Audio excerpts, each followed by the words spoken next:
You wouldn't be on an AFL list if you weren't a competitor. There's no question about it. I loved game day, I loved training hard, but I also loved away from the football field. It's just a ridiculous concept. Competitiveness, hardworking.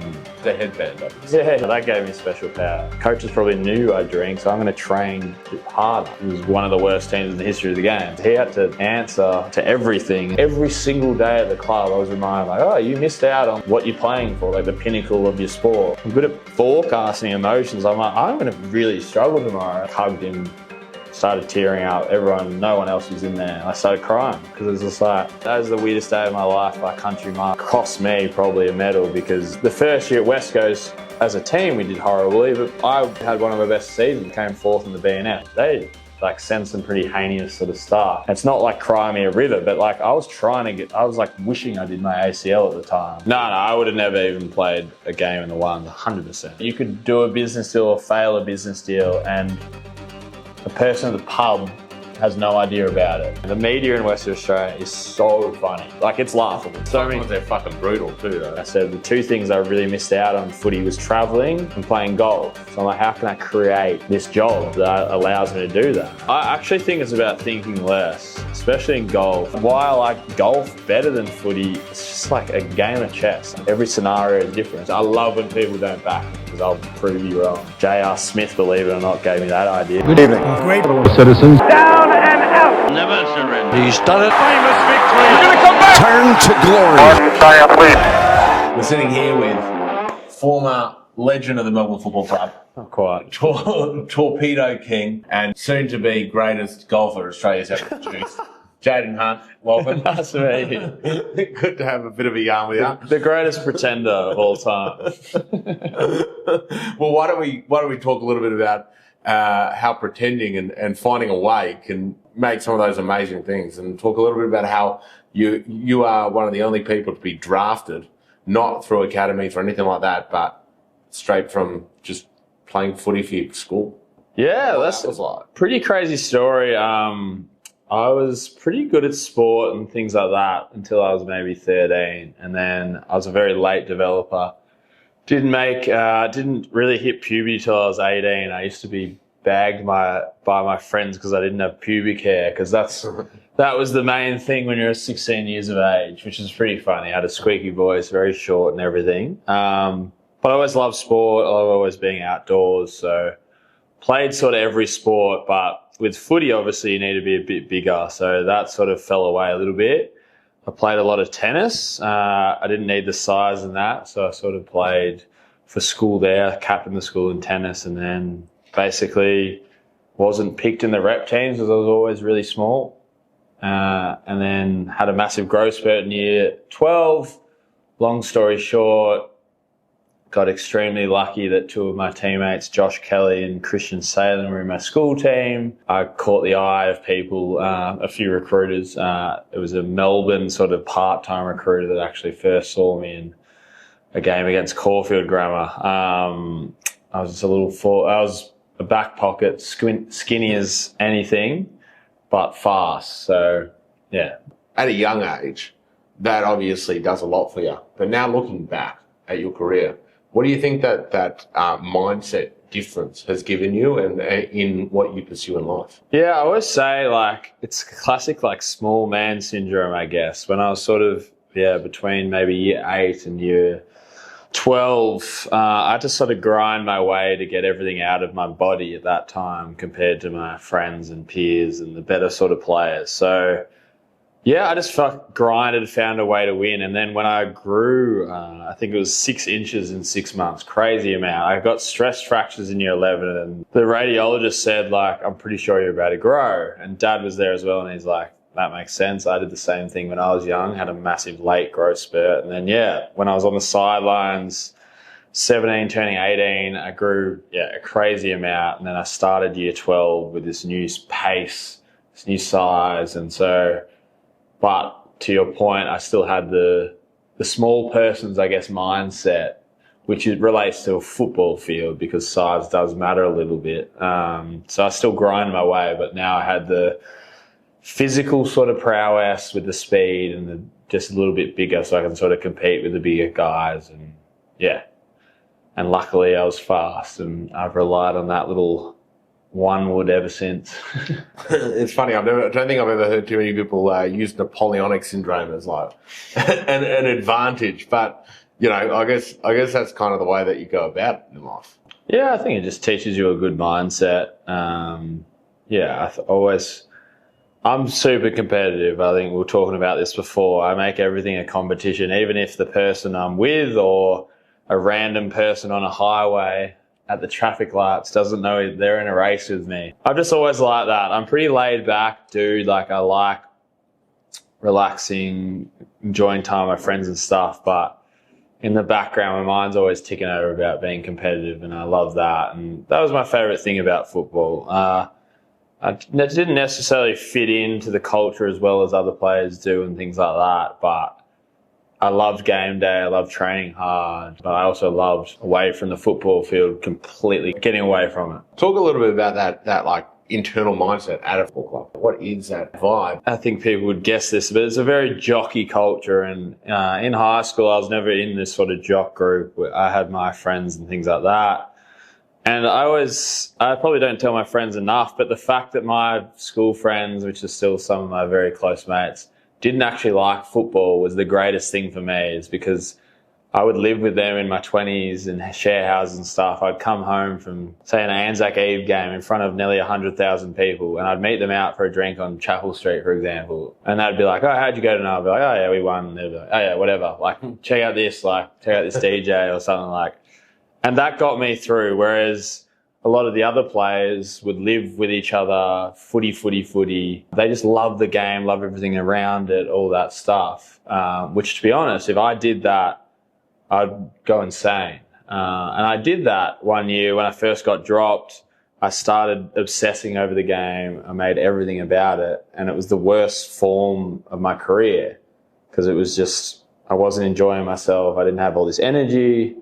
And so then I quickly realized that the more fun I have off field, within a certain, you don't go to a certain point where you can still actually train and everything like that. The more times I played golf, the more times I served, hung out with my school friends and had a beer or two, whatever it is. It doesn't need to be that, but I would come to training on a Monday, or I'd come to the G on a Friday night, and I'd be happy, be energetic, and I'd be ready to go. And there was never a question about my work ethic ever, because the time, whether it be the white line at training or a game day, I'd be working just as hard as anyone else, because that's just in my nature. I love that aspect of it. I love actually outworking someone and puffing more than them and things like that, which is interesting. You talk about that, like, so many people today, they think that to succeed, you got to fucking work, and you got to fucking work, and you got to fucking work. But you're talking about that, like, balance, and getting to that epitome of excellence needs to also understand that you got to still be you and who you are. Well, I think that's the point that's really important. It's actually finding out about yourself first. And I don't think he'd mind me saying this. Like Jack Viney, for example, I was with him my whole career at Melbourne, the 9 years I was there. He couldn't, as like a human, be more polar opposite of me. He is obsessed by football. Like, football's his life, which is great. He's got a family now. They're also his life. But he loves football. He grew up with Todd and everything like that. I think with him, he has to be that mindset, football and stuff, to be able to succeed. He's learned that that's how he does things. But vice versa, if I did that, I would start performing bad. And if he did what I did, where I drive out of the club or whatever, and then I go chill with my friends, play golf or whatever, not even talk about it, and he, in his mind, might think on a Saturday when he's lining up against someone in the midfield, that he might be looking at them and being like, "Oh, they've talked about footy more this week, or they've watched more tape," or stuff like that. So I think it's not just football, it's anything, I believe. Like, I'm still very young. I say young as a 31-year-old, but a footy career is so short. So I am still very young. I say this just through my experience. I think, like, one thing I've learned is knowing yourself is the most important thing.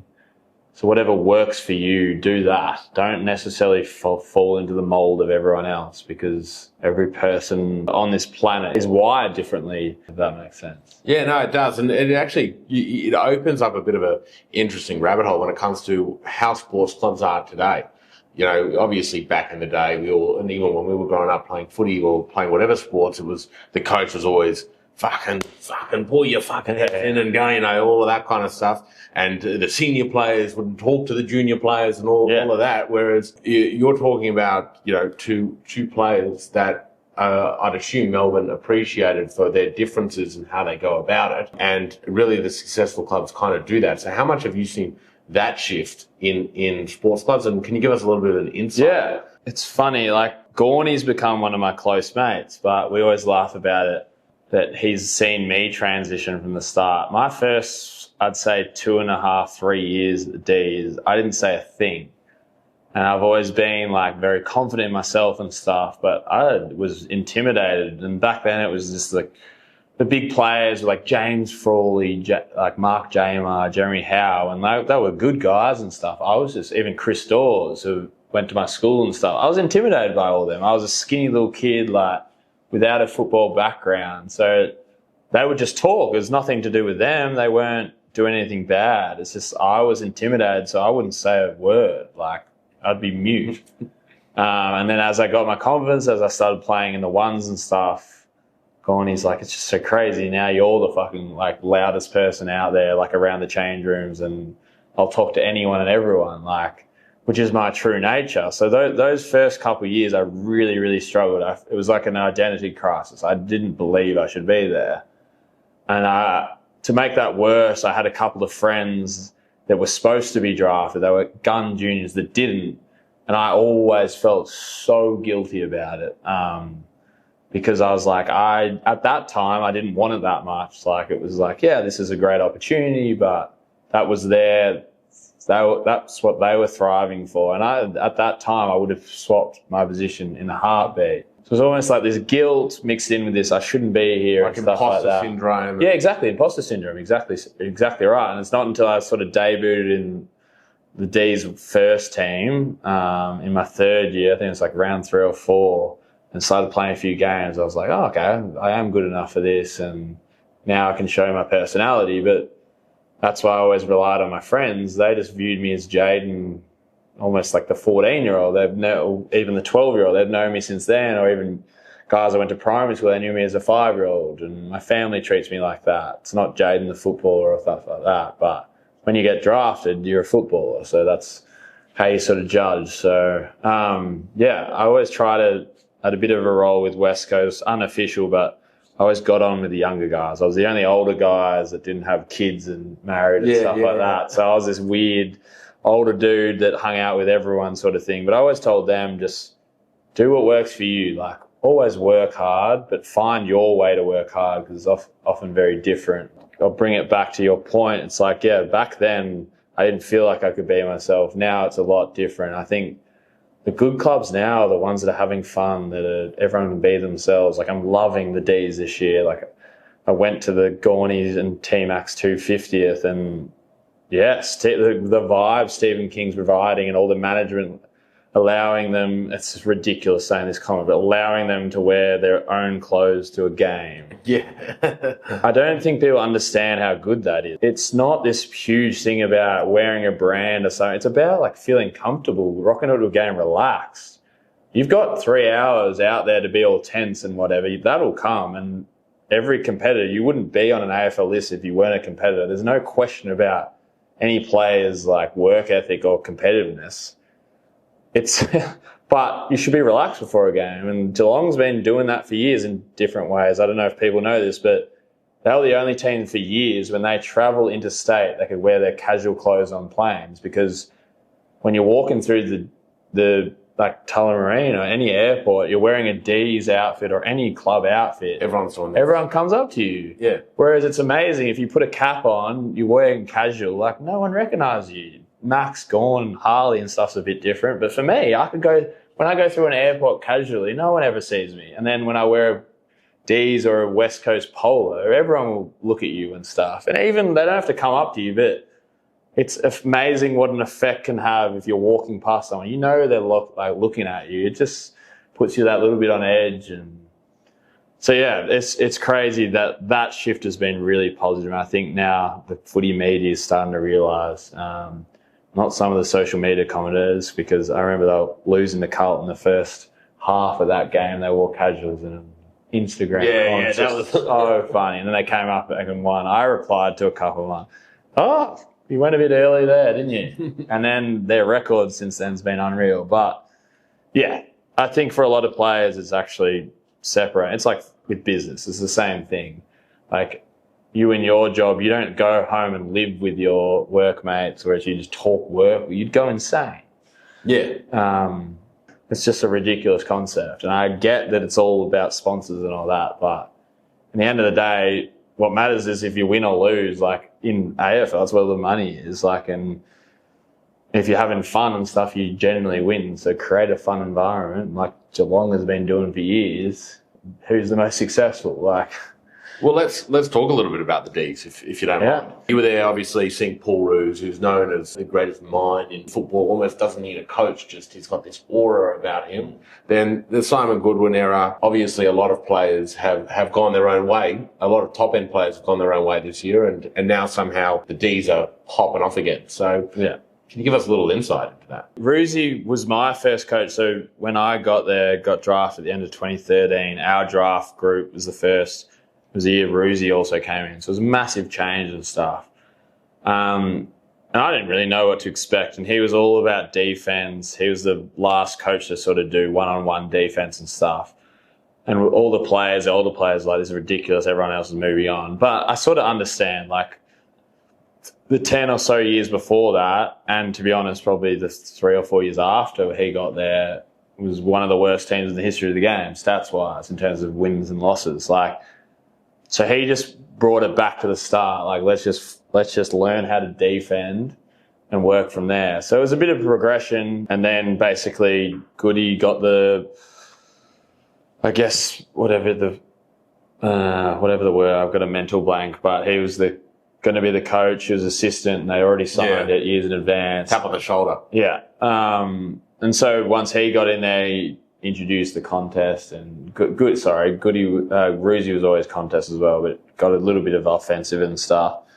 And then Goody did really well, like was a really good coach. We obviously won the 21 granny and stuff. But this is where it gets like interesting in coaching and stuff, is that, I don't know if everyone knows this, but what happens, whoever wins the grand final, 17 other teams then spend the pre-season emulating the good things of the game plan. But more importantly, they're working out on a game plan to counteract that game plan. So our game plan was revolved around our good players who were really good defense. We had Salem, Lever and Maisie were all Australian defense. We had in the midfield Gorney, Track and Clayton, and then Jack as well, Viney.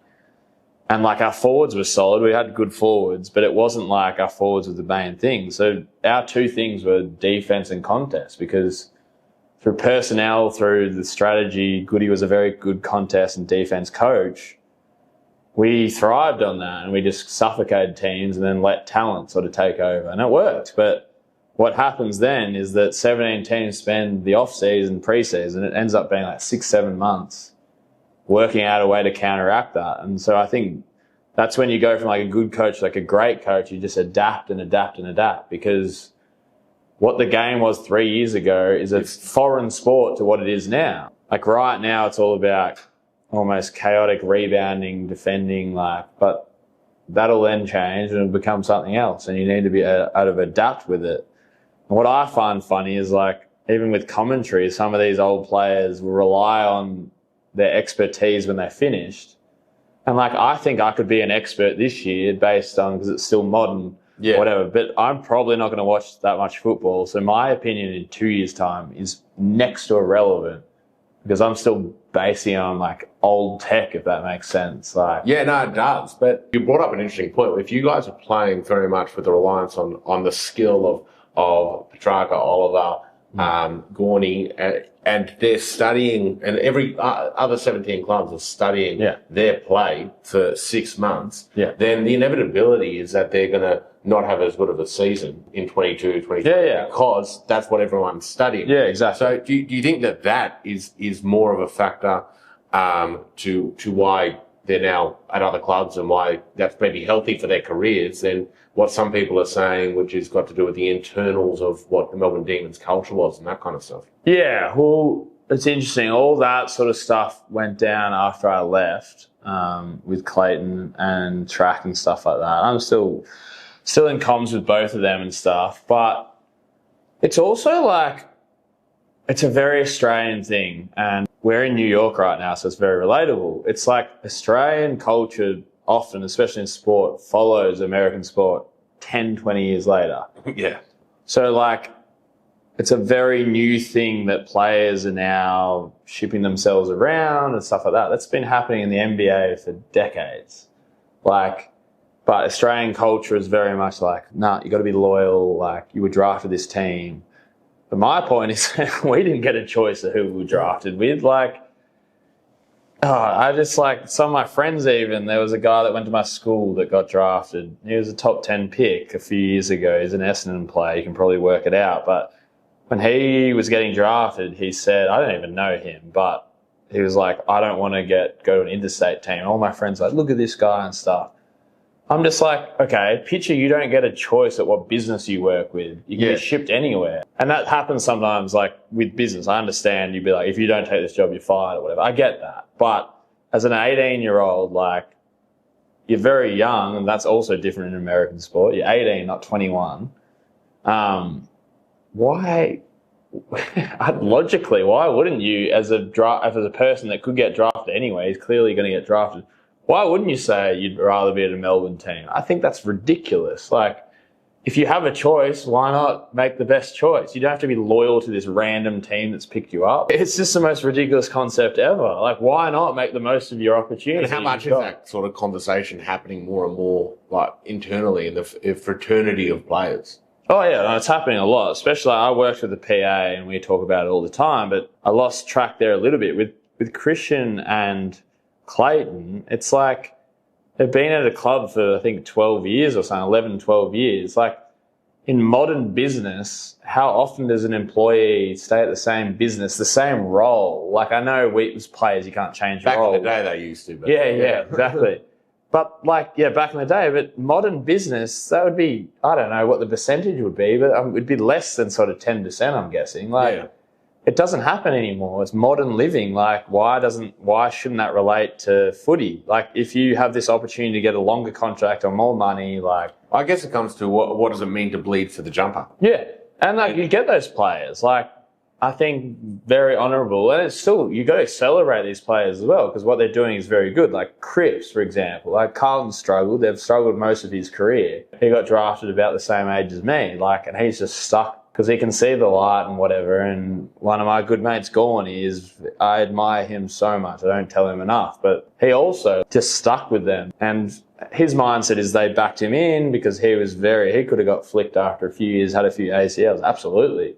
So in his mind, he's like, I need to reward them for this, showing this loyalty. And twofold to his case is he had to answer to everything in the last few years. Oh, yeah. They put him out because he's so good at public speaking. He's very diplomatic. He relates to everyone. He had to deal with, like, what happened with Clayton, what happened to Goody, what happened to the board, what happened to everything. He was always the spokesperson. And then he had to still play. And he's, 8 times all Australian? It's ridiculous. He's a remarkable human. But yeah, I lost track a little bit there. But it's very interesting. Well, yeah, well, I mean... About changing clubs and Christian. And yeah, I told my friends, I'm like, watch these two flourish. Like, it happened to me on a smaller scale. Like, I was in a bit of a rut form.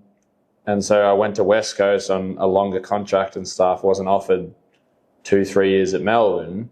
And the first year at West Coast, as a team, we did horribly, but I arguably had one of my best seasons. Like, I came fourth in the BNF. I've always been like a fringe player.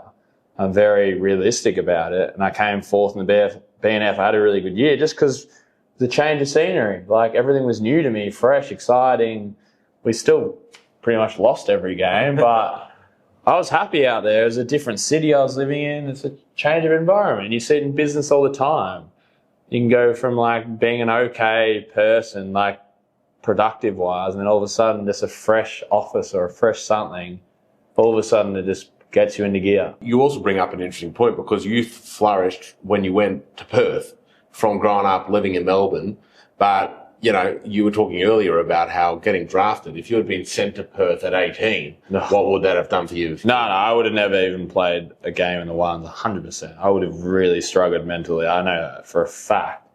Like, my family, I'm very close to them. They were massive support, but like I touched on it before, my school friends were my biggest, like, they don't know that, but like, being able to just be Jayden, a normal person, like, meant so much. I lived with them all. Like, I could just get away from it all. Like, they don't care, which is great, which sounds weird, but they honestly don't care what I do for a job. I don't care what they do for a job. We never talk about that shit. We talk about whatever's going on, like stuff that actually matters. Like, yeah, they just use your job to say you have to buy the round of drinks. Yeah, exactly. That's when we were a bit younger, it was the classic, like, they would wake up on a Sunday like, oh, I know I went out with Jayden because they'd have up my name on Google to get us into the front line of a club or something, which I used to hate. But they'd be like, fuck, like, let's not wait. And they'd go up to the bounce and show them the Google. And then they wake up on a Sunday all hungover like, oh, fuck, we must have gone and used the Jayden Hunt card. Like,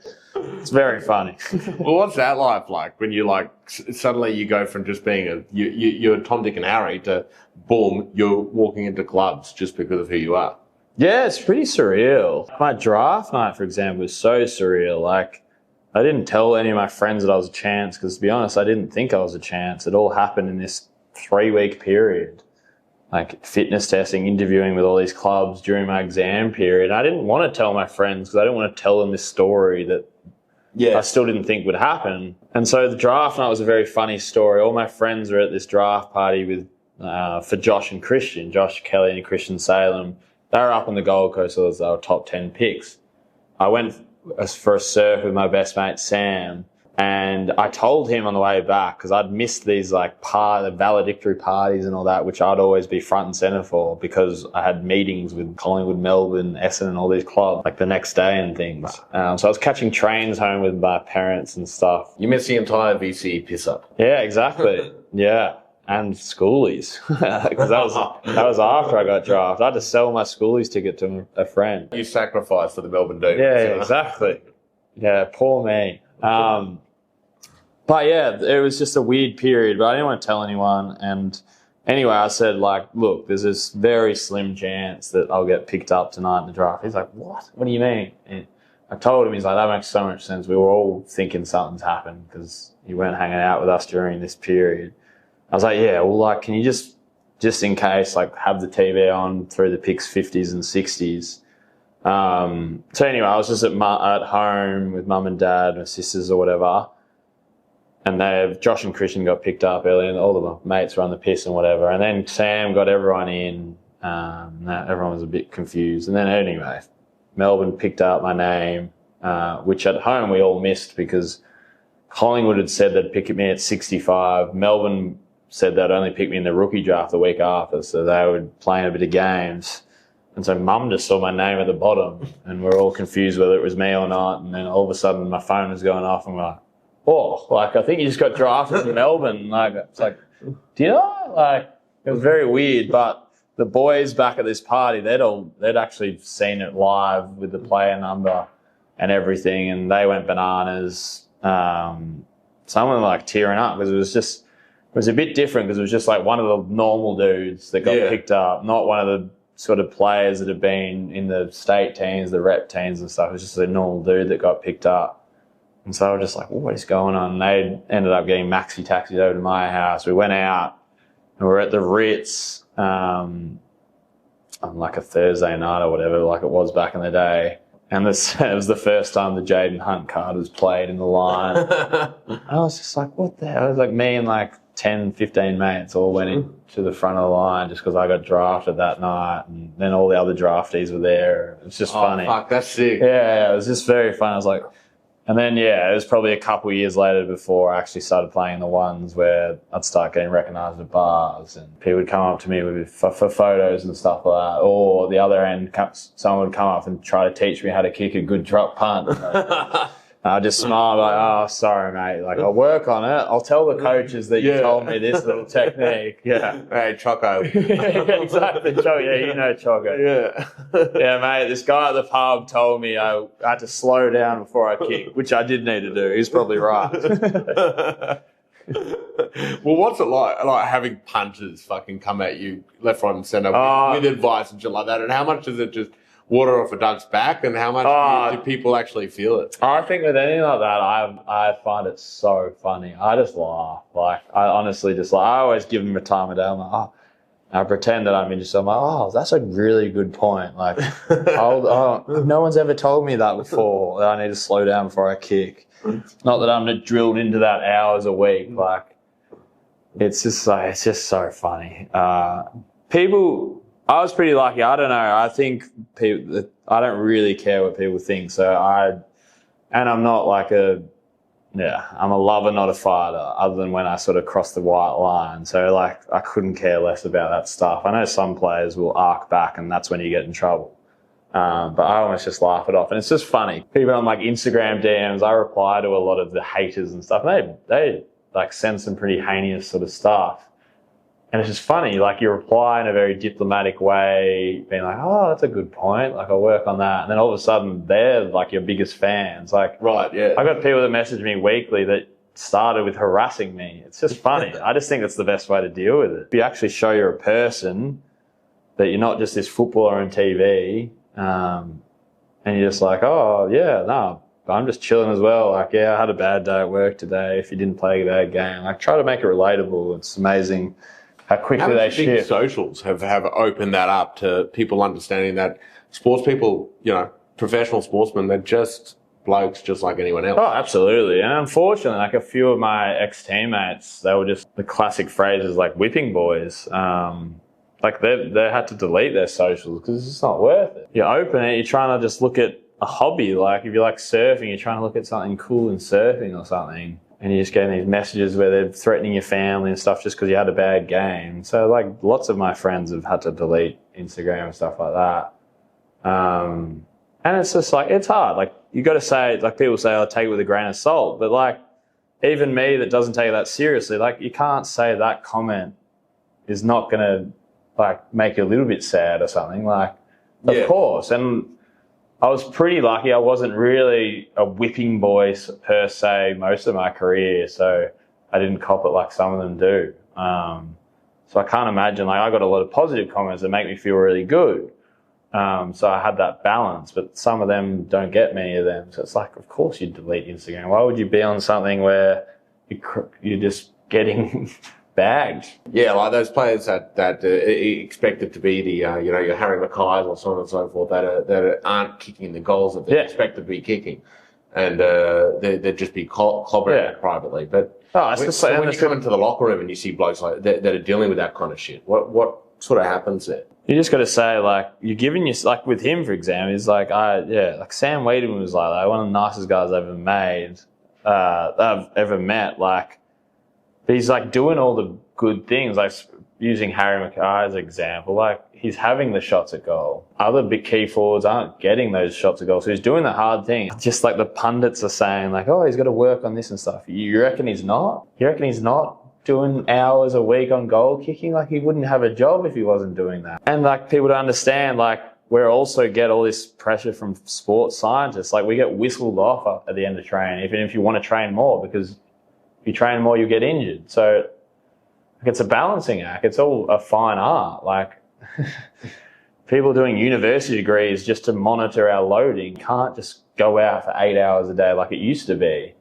Like, and people say, like, Jason Dunstall and stuff like that. It's a different sport what they were playing. Like, I'm not downplaying it. They're phenomenal. But Jason Dunstall wasn't running like a Charlie Kerner, like 12 Ks a game. Or Nick Rewald, or like any of the modern forwards, like, that run ridiculous amounts. And when they get the ball, their lactic acid is hurting. They're like, it's a different sport. I'm sure if full forwards were camped in the one-on-one against their defender, having all these shots at goal because they're one-on-one, that accuracy wouldn't go. Of course it would go up. It's a different sport. If you're running 3K or 12, exactly right. It's a different sport. It's like at the start of games or like at the start of training, your accuracy is always going to be better. And it's not downplaying that game, but it's a different sport. It's a classic, like you hear old people in the background of a stadium being like, why are they switching it? Kick it long. Yeah.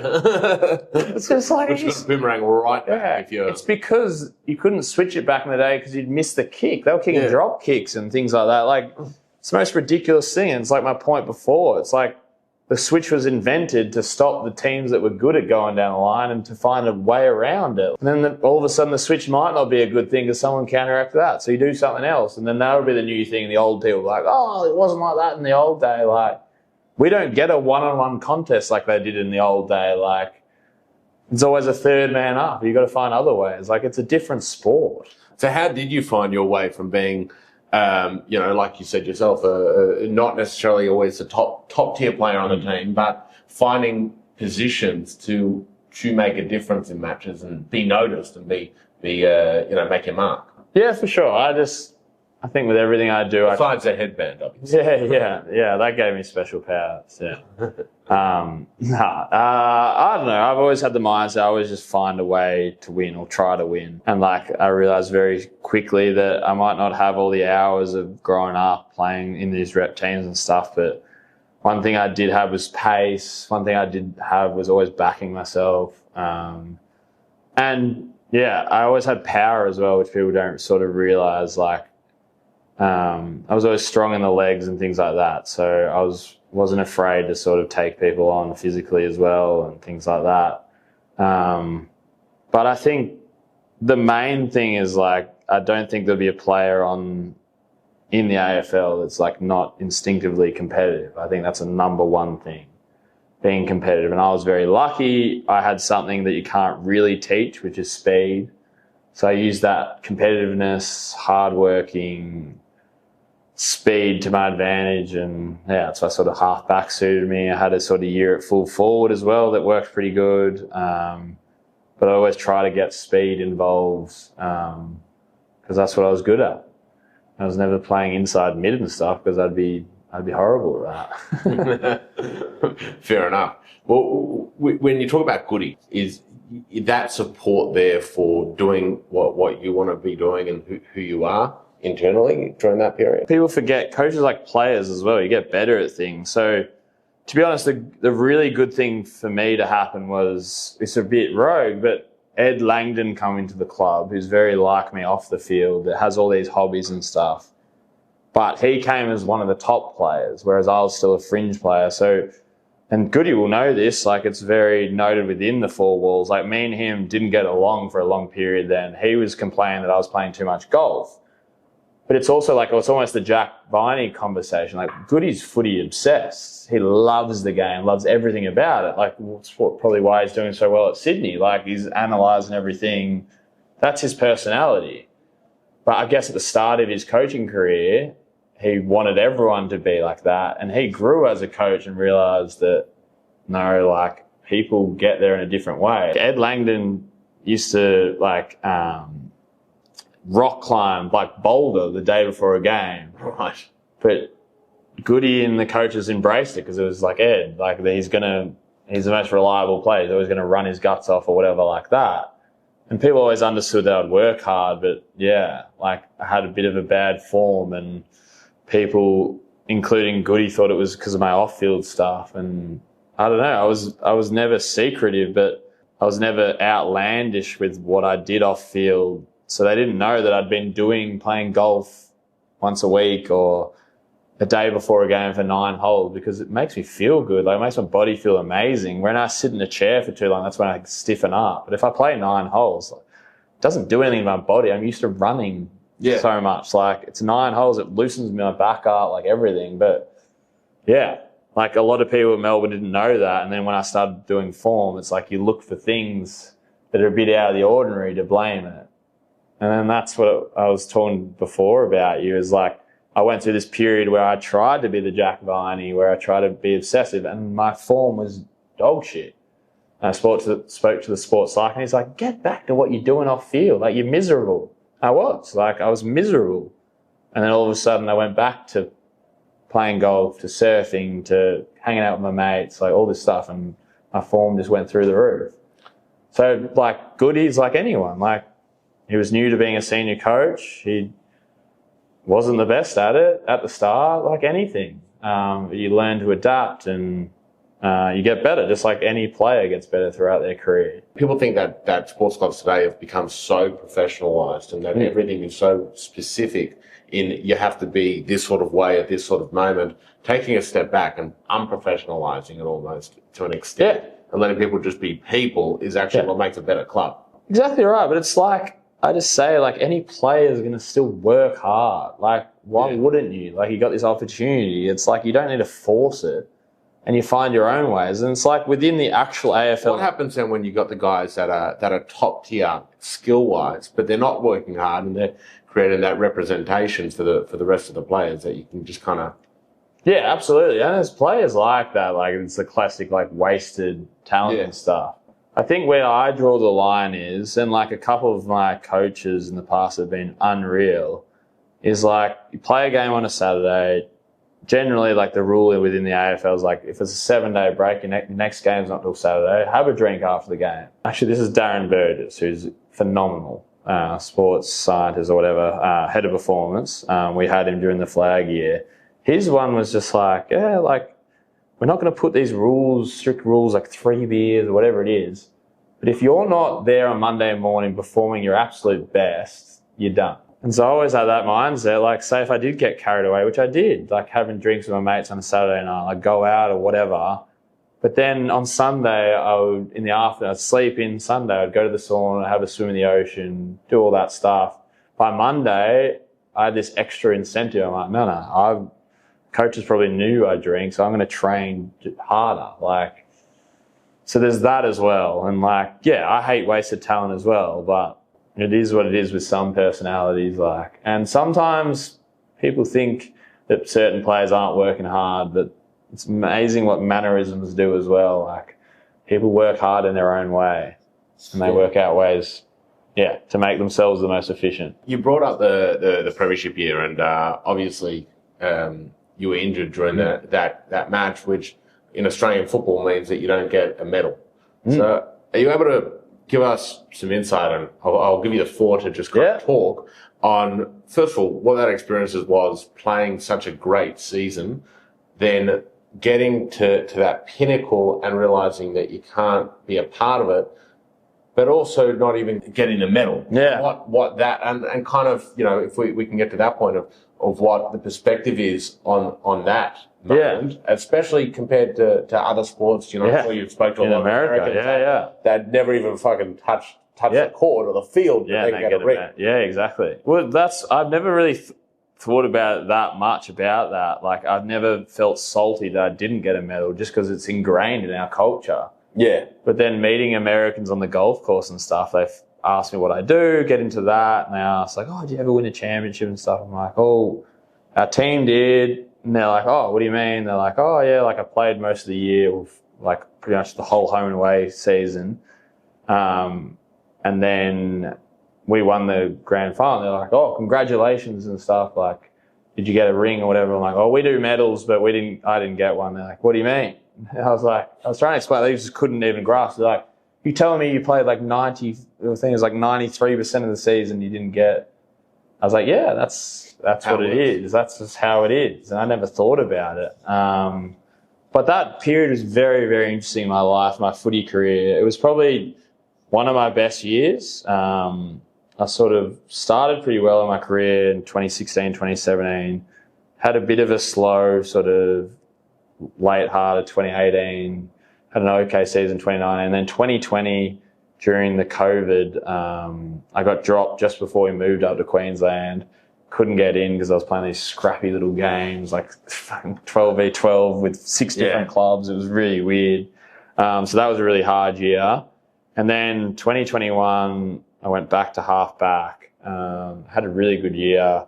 I ended up being almost full-back. I played a bit of a different role, shutting down like the main sort of small forwards. It was going really well. And then, It's ironic that like I played West Coast over at Optus, did my ankle, and my ankle, most ankles you wouldn't have, it was syndesmosis, most you wouldn't have surgery, you'd be back in sort of 6 weeks. But because we had finals and, to be honest, everything was accelerated because everyone wanted to get out of Perth, the doctor was like, the only chance to make it back for like the semis, for the prelim, potentially grannies if you have surgery like tomorrow. And so I did that, was working hard. And to be honest, I would have made it back for the prelim. And then all of a sudden the AFL's like, we're not doing the bye between which makes sense. There's guys over in Perth with their families at home. Like, absolutely makes sense. I'm not crying me a river, but it cost me probably a medal because I got told by Goody and the coach is like, you're the most informed small back at the time. I think I was coming top 10 BNF at the time. I sort of was locked in the team. They told me, like, if you make it back to the prelim, we'll pick you. And so I just had all focus on that. I was getting jabbed up for trainings, just grinding my teeth because I thought, like, pain's only a thing. Like, if I can actually perform by being excruciating pain, I couldn't care less. Like, it's worth it. And then, I got pretty unlucky. Aaron Vandenberg's become a bit of a character in my golf swing. Whenever I get angry, I say his name. I have nothing wrong with this guy. I just got unlucky. I was training at Optus in main session before the prelim, and I was very close. Like, they said, if you get through this and whatever, got through all the sprinting, agility, all that, and then we had this contact drill, and if I passed that, I pretty much would have been picked. And he landed on the ankle. He's a very tough nut. And he was also trying to get a gig. Nothing against him. He landed on my ankle and it was like fucking excruciating. I got up. I tried to run through it, like I hobbled. And like Goody and Choco like brought me aside and they're like, look, are you ready to go? I was like, oh, like I reckon I can get up or whatever. They're like, we've got like cameras of what just happened there. And they're like, be honest. I'm like, yeah, no, like he landed on me. I was fucking hobbled up and he's like, would you pick, and then he asked me, like, would you pick yourself? I said, no. And I was like, I have to. I'm not putting myself out there in the prelim. And then watching the prelim, I was almost like, it was a really weird moment because I was almost like hoping someone got injured, which is very selfish, but it's just such a weird predicament. Or I was hoping one of the small defenders, like Hibbo that took my spot. It wasn't Jake Bowie. Everyone thinks it was, but it was Hibbo. Or Jake Bowie, like, who played 7 games. I was like, maybe they have a bad game or something like that, which is really weird because these are teammates that you want successful. But there's always that bit of in your mindset that's a bit selfish and things like that. They win by like 80, 90 points against Geelong. I knew, like, okay, there's no chance of making the granny. And then I was declared fit for the granny, listed as emergency, which actually really pissed me off because a lot of people think that I missed out by selection, which I guess I sort of did, but like blind Freddie knows you wouldn't pick someone after 6 weeks. We've just won by 80. Like, I wasn't salty on the coaches at all, but I was salty on making an emergency because people think that I missed out on it through selection, which isn't really the case. Let's touch a little bit on that and like that mindset. First of all, what was going through your head when they asked, would you select yourself? And you were, to be honest, I didn't actually think much of it because if I said yes, they would have just showed the camera. right, yeah. But like, it's, But then to the emergency aspect, because I mean, even still today, like, you know, this is the first time I'm hearing that. Yeah. And yeah, there's definitely that mindset of. Well, there was a big push for me from a few of the assistant coaches, including Choco, to make me like the 23rd man. Back then it was back then it was, you could only be subbed for an injury. But then it's like James Jordan, who gets a medal, didn't play 1 minute of the game, but all of a sudden is a premiership player compared to me. Like, nothing against him, but he's been 23rd for weeks. So if they turned around and picked me, then it's like, it's unfair to him. So like, they called me into like this, like the cafeteria. We were staying up in Joondalup resort, a golf resort in Perth, and they called me. It was the assistant coach, backline, Chappie and Goody. And I was like, oh, here we go. They didn't smile at me. I'm like, yeah, there it is. Like, it's what I expected. And then this is where it becomes a bit interesting. I haven't told lots of people. I ended up, like, that happened. And I was like, went home to my room crying and everything. It's like, you miss out on a granny, you work this hard, whatever. I like went to a friend's house in Perth. I snuck out of the resort, like, just to have a couple of beers with them, like, just to be like, whatever. Like, 2 beers are not going to matter, even if I get emergency. Yeah, It's not going to matter. yeah. I fucking need this right now, away from all my friends and family. And then anyway, this is where it gets funny. I was like on the bus on the way to the game, emergency. I warm up everything. The night before, I'm like, fuck it. Like, how am I going to get through this game? Like, I'm not good. Like, I'm a bit ADHD in that sense. I'm not good at sitting watching anyway. I'm like, how am I going to watch this game? Like, that you be so jealous, like, almost like selfishly wanting them to lose almost. There's some sense in that. But then it's also like some of your best mates are out there. You want them to success. And I'm good at forecasting emotions. I'm like, I'm going to really struggle tomorrow. And this is never the answer, but I had this big, like, old water bottle. And I like poured alcohol into it. And I knew because I was emergency, they wouldn't check my bag. And the funniest thing is that if you watch the 2021 grand final, it often pans to the players that aren't playing. You'll see, like, Mitch Brown, Majak Dor, me, Nathan Jones was home, but a few of the players that didn't play, Joel Smith and stuff, we're sipping all from this white water bottle because I'd snuck in drinks. And I went down at half time and there was like beers I found after they went back. I poured it back in because I'm like, I just need to enjoy this somehow. And I hated the first half. I hated watching because I just wanted to be out there. But then I got pissed, I'll be honest, and I was happy for the second half. But yeah, it was a weird day. That was the weirdest day of my life by country mile. Like, I was warming up with them and stuff, and then when they ran out, Toby Bedford was down there, and I literally, like, he's, I don't know, 8 years younger than me. I like hugged him, started tearing up. No one else was in there. I started crying because it was just like, here we go, it's not going to happen or whatever.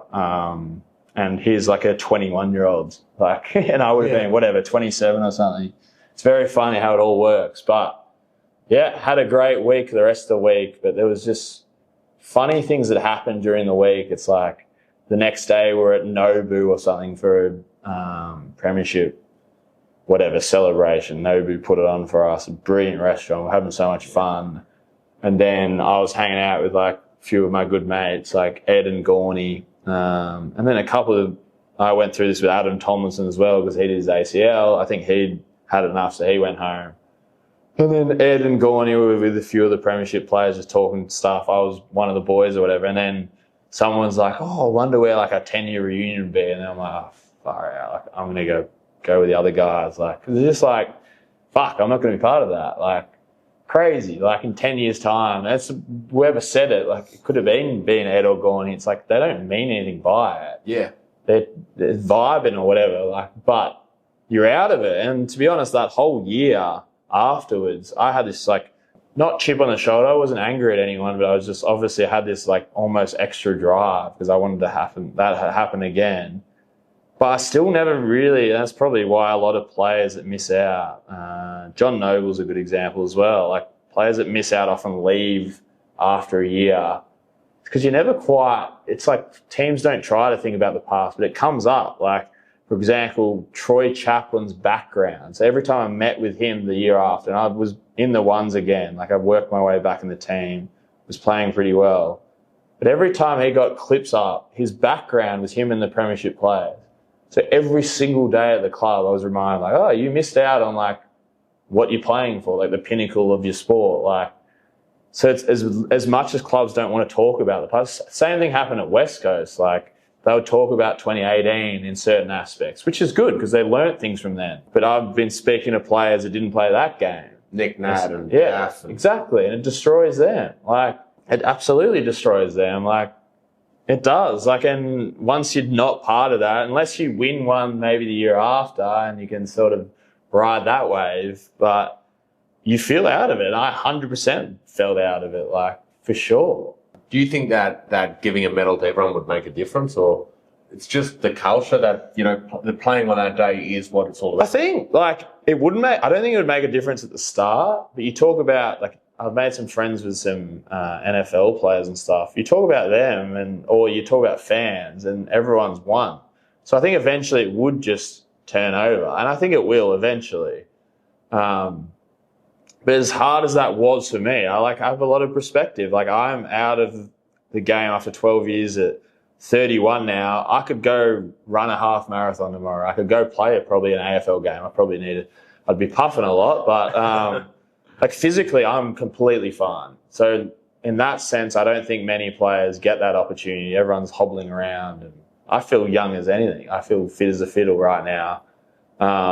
Which is unreal. So, and every year there's multiple players that have this stories. Like Adam Tomlinson was arguably All-Australian in the first 3-4 games of that season. He does an ACL, and Harrison Petty takes his spot, has a good year. You've got Nathan Jones, who's brutalised throughout his career. Club, yeah. He was the most loyal person. He's Patrick Cripps maybe even more. He just it's a year that he gets a little bit slower. That means he's not someone young guy's taking his spot. So it's like every year you start feeling sorry for yourself. You got to take it back. Like, this is just sport. Like, it's what it is. It's like any industry. You get bad luck. It happens. Not that you're going to struggle. And I definitely struggled mentally during that period in certain ways. But then I think it's different though to any business, because it's definitely, like you said before, the pinnacle of everything that we've all dreamed of as a kid. There's no Aussie kid that didn't dream of kicking a goal in the grand final. From 100,000 people.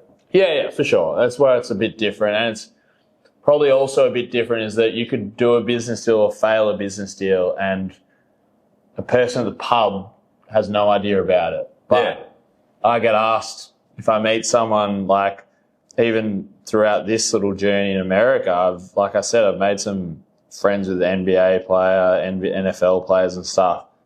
Or even just golfers that find out about, you played professional, this random. Yeah. They always say this weird Australian sport. And you try to explain. I didn't know AFL was weird until I came to America. Is it rugby?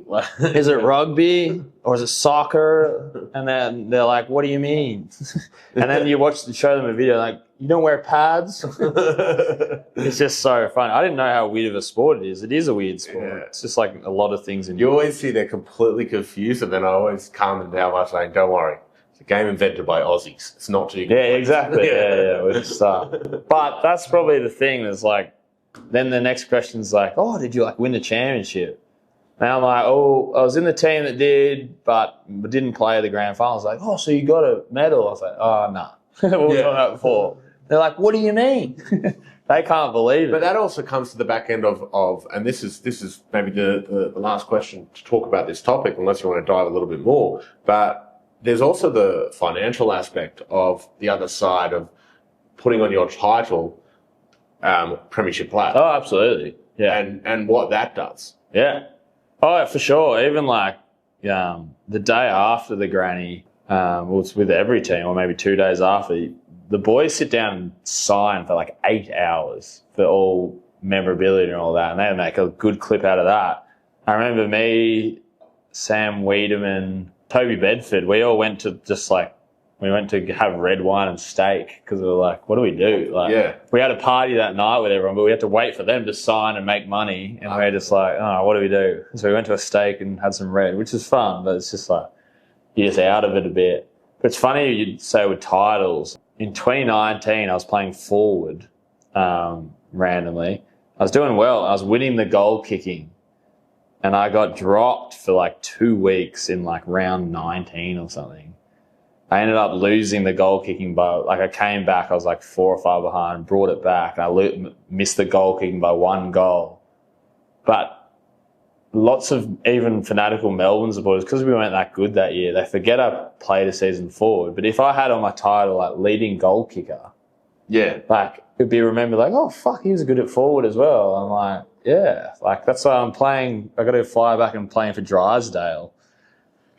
And because I'm not trained, I'm can I just go full forward? They're can you do that? I'm go back and watch 2019. I had the best set shot percentage in the league. I was okay at it. I found a way to be good at it. But if that was in my title, even that club would probably be oh wow, yeah, I remember that. It's just crazy. You could be 1 goal off something, being dropped to the VFL, and it costs you so much. What does that do for your drive now? I don't know if it does much for my drive now. I think I'm pretty good at letting things go. I focus on the present.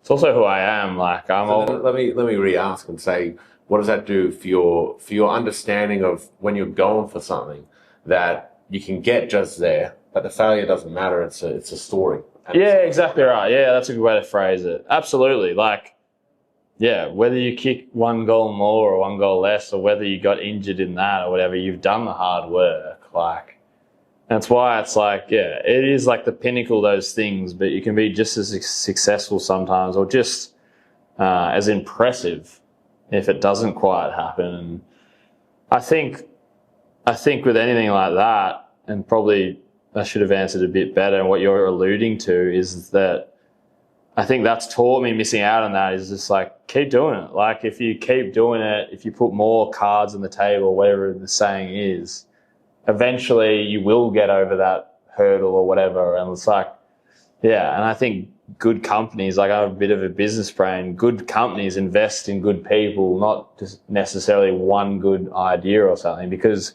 if you have good people, they might do an idea, it might not get approved or it might not reach the pinnacles it should, but they'll just think of a new idea, find out a way to win. Like, and that's what I do. I'll just find a new way to win. Like, I've created this random job. Like, I retired and I'm like, okay, what is the most perfect job for Jayden? Like, what would just make me so happy? I said the two things I really missed out on footy was traveling and playing golf. So I'm like, how can I create this job that allows me to do that? And that's why I thought of Q School. I thought it would create a bit of controversy, like get my name out there. And now I'm sort of, going back to Melbourne. I'm talking to a few videographers and they're hopefully going to document me traveling the world playing golf.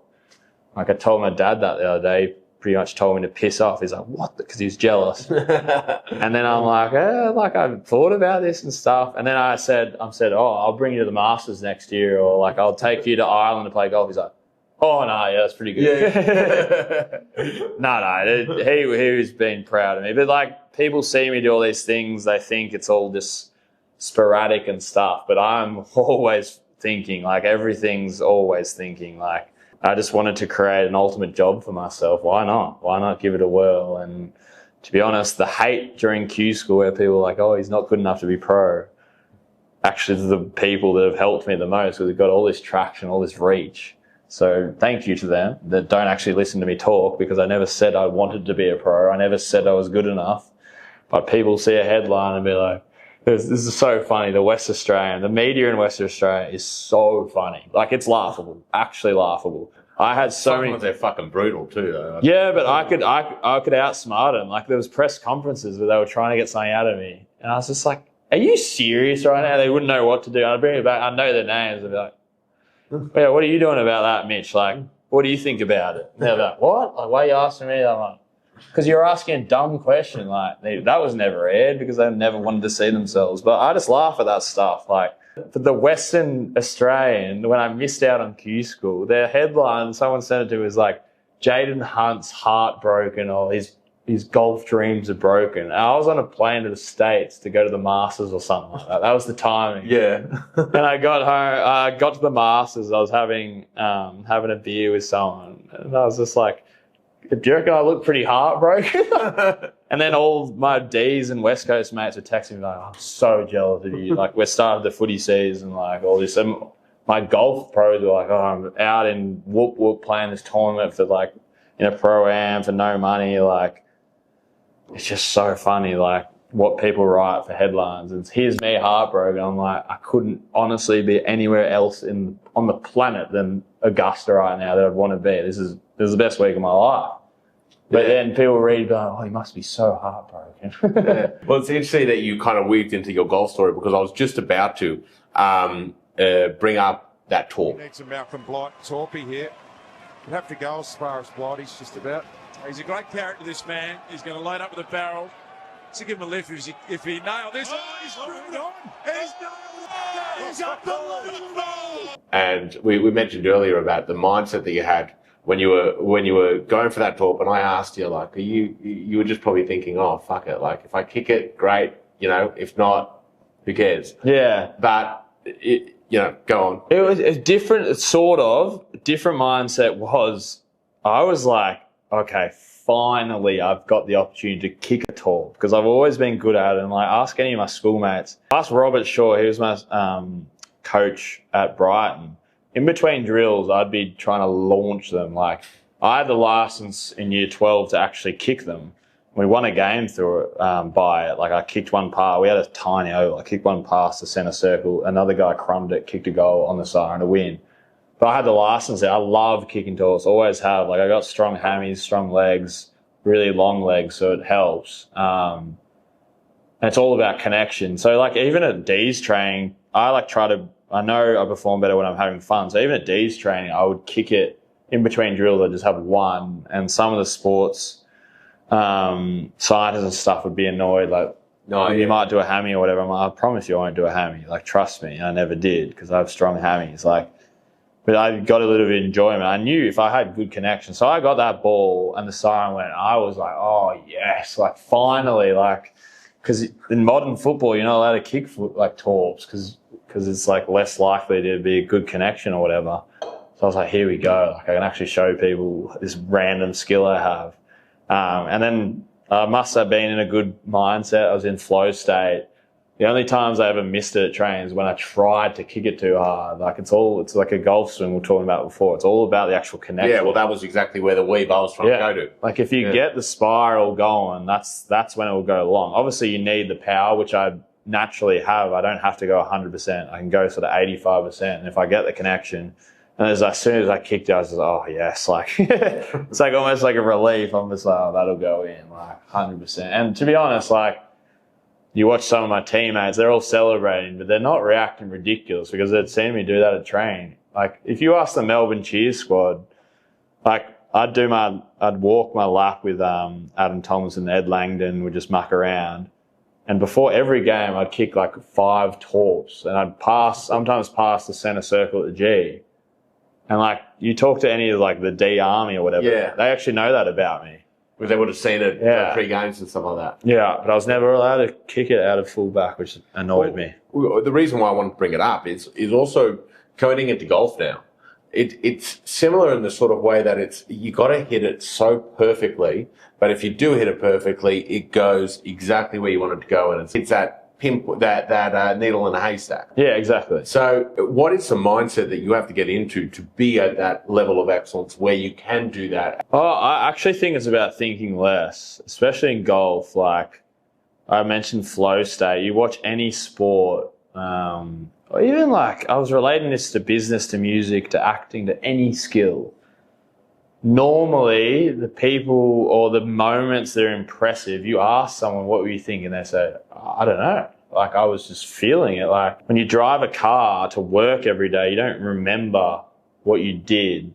Like, you don't remember all the cars around you. Like, you're clearly concentrating at the time, but it's natural. Like, you ask any good performer, like, they're not thinking about it and they're in the moment, especially with golf, because the weird thing about golf is that you set the pace of the game, like, which sounds like it's an advantage. It's the most disadvantaged thing of all time because the mind, can be pretty slow sometimes. And so when you have all this time, all these other thoughts come in.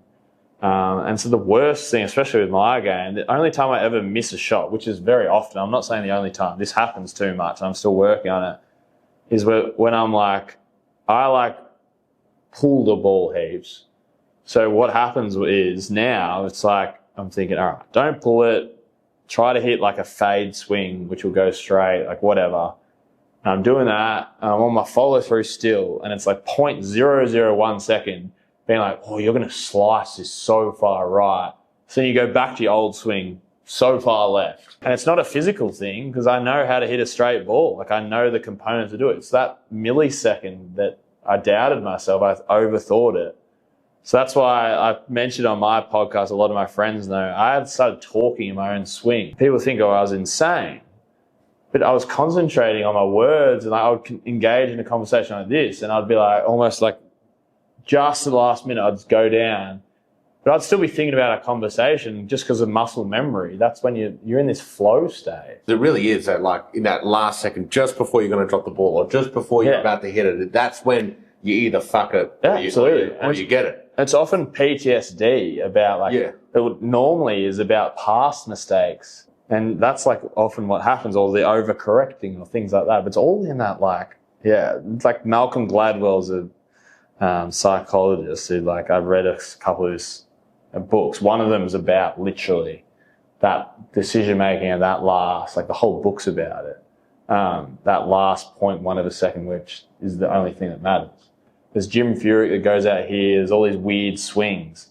What matters is there. Like, the golf ball doesn't know what you're doing before.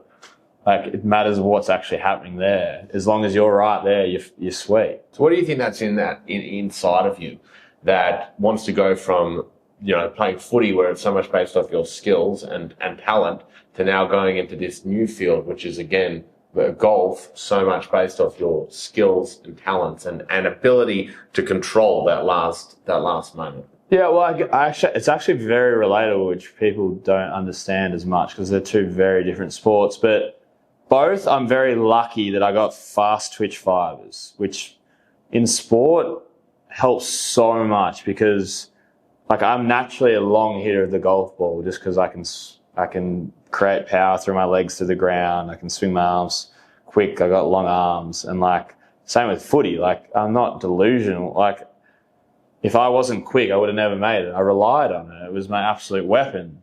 Like, I very much created a style of game that allowed me to work to my strength.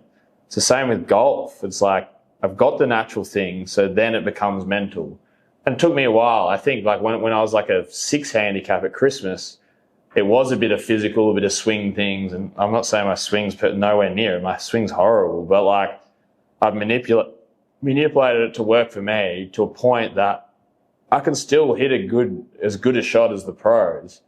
They just do it time and time again. And now I've got to the point, I think once you get to like a 3 handicap below, you ask any solid golfer, after they hit a bad shot, they know exactly what they did wrong. And it's not like there was a physical thing. Like, obviously the mind had created a bad physical thing, but it's the brain that went autocorrect or they're thinking about something. Like, so it's actually very relatable. It's the same thing with footy. I would, like, miss kicks and stuff because of past mistakes or that thought, like, I wasn't in flow state. But then sometimes you enter this flow state, don't think, and it goes all well. So I actually think it's really similar. But while I golf better than footy is it's just like, I love, like, a bit of an intellectual. I love, like, all of that stuff. It's just like a game of chess. It is a crazy sport. Every scenario is different. It's just problem solving, which I love. I just love solving problems, whether it be sport, maths equations, anything. Like, I love finding out a way to solve it.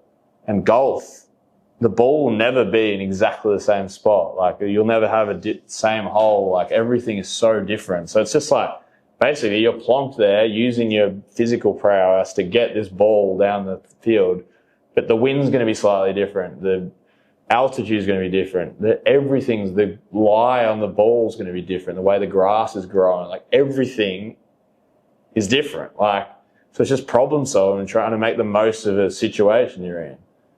And then you add, like, it's just, I just think, I love it. Like, you can tell how passionate about it that I am. And you're with your mates most of the time. You're in nature, which I love. I love how hard it is. You cannot, like, the best Tiger Woods never nailed it. Like, you can't solve.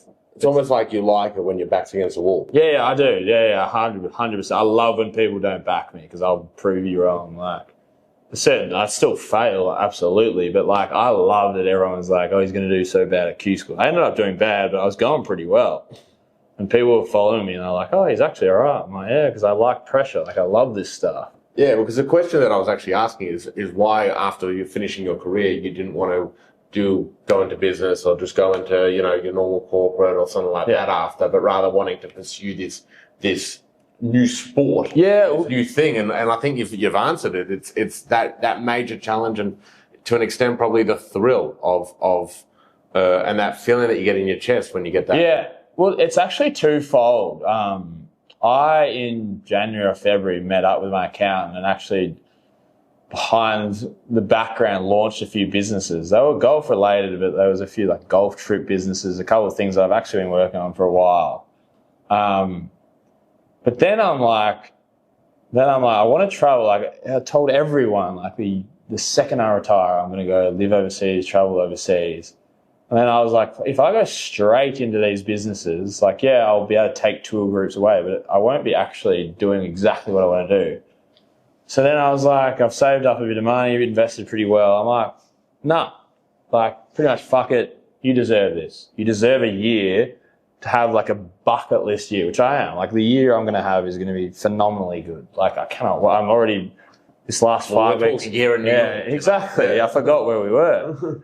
Like, the last 5 weeks in America has been mind-boggling. Like, and it's only going to continue. Another trip to America, like Europe, Asia, New Zealand, all this stuff. What I've got lined up is just, it's ridiculously good. But it's 12 years of saying no to all this stuff. Like, I haven't been able to have a Euro summer. I haven't been able to be in America when it's summer, when all the events and stuff are going on. Like, it's always been like, yes, I travel for 5-6 weeks. I'm not delusional. Like, we get a big break, absolutely. But you always got to go to the gym while you're traveling in Mexico or somewhere rogue like the Amazon, which I've done before. Like, you've always got that. You can never fully relax because you know, like, it's your job. You have to be fit when you come back.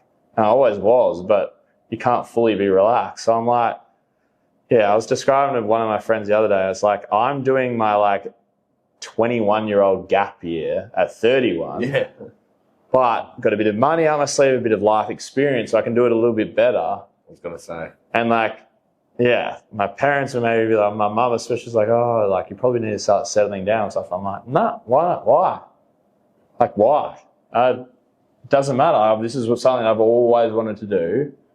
Why does it matter that I'm 31? Like, I've still got plenty of years to settle down things. Like, I'm going to just have this bucket list year because I've said no to all this stuff. Like, being a footy player is really good. Like, it's such a good job. I'm not downplaying that. But the fact of the matter is you do say no a lot, especially with your friends. I had two of my best friends get back-to-back years, get married in Greece and then Italy. All my mates went. And I was stuck in Perth, like, losing every week. And it's not like crying me a river, but like, I was like wishing I did my ACL at the time because I was just like, oh, FOMO. Like, I want to be there so bad. Like, I want to be with all my mates, traveling, seeing one of my best mates, like, marry someone, their life partner. I want to be there for that. And I've had to say no. So then I'm just like, nah, hold off the businesses. Have a year where you can just enjoy yourself. And I'm almost scoping out, like, potentially where I could live next year. And I've always wanted to live overseas as well. So, yeah, it's this fun journey. And why not bring golf alongside it? And golf actually gives me an opportunity to make a bit of coin through it as well because I'm spending a lot of money, but I'm about to create a few sort of like a doco series. Yeah, I'm having a few meetings with videographers with a couple of TV channels and stuff. So what it could lead to could be really cool as well. Well, I guess that's the other thing. Like, you know, you're not just doing this to fuck around. You're also trying to turn it into something. Yeah, like, yes. I've always had a business brain. Like, I was an academic more than a sort of sports person growing up in year 12 and stuff. And business was my thing. Like, I've got a few more subjects in a commerce degree that I've been doing part-time. I had a crazy thought last week to potentially finish that off and then go do my master's at Stanford or something next year because J.R. Smith, believe it or not, gave me that idea because he did that for golf when he was 35. And he was like, why not do it? I was like, why shouldn't I do it? How good would that be? But, yeah. To kind of full circle it, to people that are younger now and, you know, going into careers that maybe are a really exciting opportunity, but gonna, you know, cut them off from being able to do other things. So your potential drafty AFL players and stuff like that. What advice would you give to them for how they look at careers so that they don't waste it? And also, for what your perspective is on what you can do with your dreams at the end. The first point's a massive cliche, but it's actually very true. It's with everything. Like, the grass is always greener. Because my friends would look at me being like, what, you're wishing you did your ACL? It's like a week away in Europe. Like, it's going to be great, but you're getting paid, whatever you're getting paid, playing in front of crowds, like, all that stuff. So it's like, it's with anything. Like, the grass is always greener. There's always an opportunity cost with every single decision you make. You're sacrificing something. Like, that's just reality. It's the same. You like speak to like young guys and girls, they're like gripping whether they should be single or not. And like, it's when they're single, they're like, oh, I wish I had a partner. And then when they have a partner, they're like, oh, I wish I'm single. Like, with everything, the grass seems to be always greener. So, and the fact of life is you got to take something, you got to sacrifice something. So, like, and that's why I didn't retire till 30, because I weighed up all the things, and playing footy and stuff was still way better. Like, it's a great career.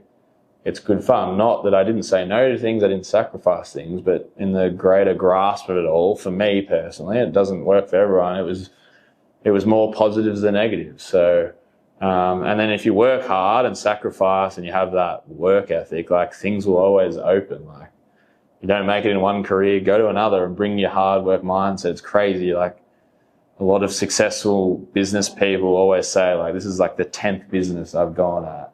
People don't know about the 9 failed businesses and all that. They remember the one that took off, but the things they learned from that, and this is the one that sort of, tipped over there, like we were talking about before. Like, you got it. In life, you have to sacrifice. That's just reality. Bloody oath. Well, thank you very much, mate. Appreciate it. Bloody appreciate it.